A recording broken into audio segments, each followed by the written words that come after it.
Hello my dear student welcome my channel.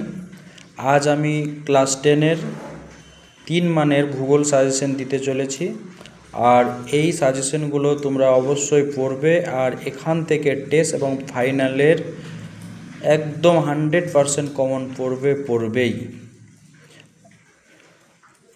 দশম শ্রেণীর ভূগোল থেকে 3 মানের তোমাদের 4খানা প্রশ্ন থাকবে আর এই 4খানা প্রশ্ন অবশ্যই আমি যেগুলো প্রশ্ন দিলাম এর মধ্যে কমন পড়বেই।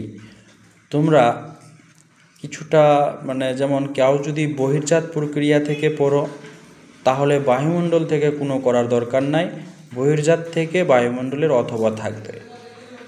যেমন এই প্রশ্নগুলো আমি দিলাম আর যেই প্রশ্নের পাশে যেমন স্টার রয়েছে ওই প্রশ্নের ডিমান্ড বা দামও বা ভ্যালুও তেমন।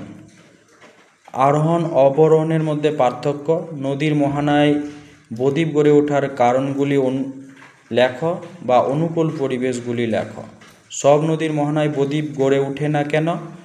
গঙ্গা নদীতে বদ্বীপ গড়ে উঠেছে কিন্তু আমাজন নদীতে গড়ে ওঠেনি কেন? এছাড়াও 4 নম্বর প্রশ্ন, গিরিখাত ও ক্যানিয়নের মধ্যে পার্থক্য লেখো। এই প্রশ্নটা আবার অথবা দিয়ে এইরকমও থাকতে পারে, আই ও ভি আকৃতির গিরিখাতের পার্থক্য লেখো। 5 নম্বর প্রশ্ন, নদী উপত্যকা এবং হিমবাহ উপত্যকার মধ্যে পার্থক্য লেখো বা নদীখাত বা হিমবাহ খাতের মধ্যে, এছাড়াও ইউ বা ভি আকৃতির গিরিখাতের মধ্যে পার্থক্য লেখো। 6 নম্বর প্রশ্ন, পার্থক্যগুলো নিচে দিলাম, যেমন মন্তকূপ ও প্রতাপকূপ, তারপর রোসেমতানে ও ড্রামলিন, অনুদৈর্ঘ্য ও বারখান, অনুদৈর্ঘ্য ও তির্যক বালিয়ারির মধ্যে পার্থক্য। 7 নম্বর প্রশ্ন, মরু অঞ্চলের বায়ুর প্রধান পায় কেন? তারপর ঝুলন্ত উপত্যকায় জলপ্রপাত দেখা যায় কেন?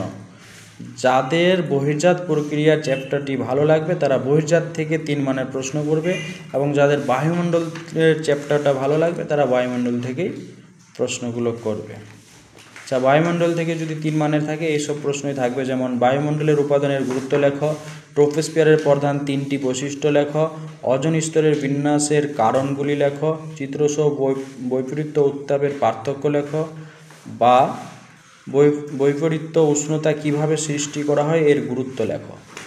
এছাড়াও প্রশ্নটা এরকমও থাকতে পারে, বৈপরীত্য উষ্ণতা কখন কোথায় ঘটে, আরও নিচে অথবা রয়েছে।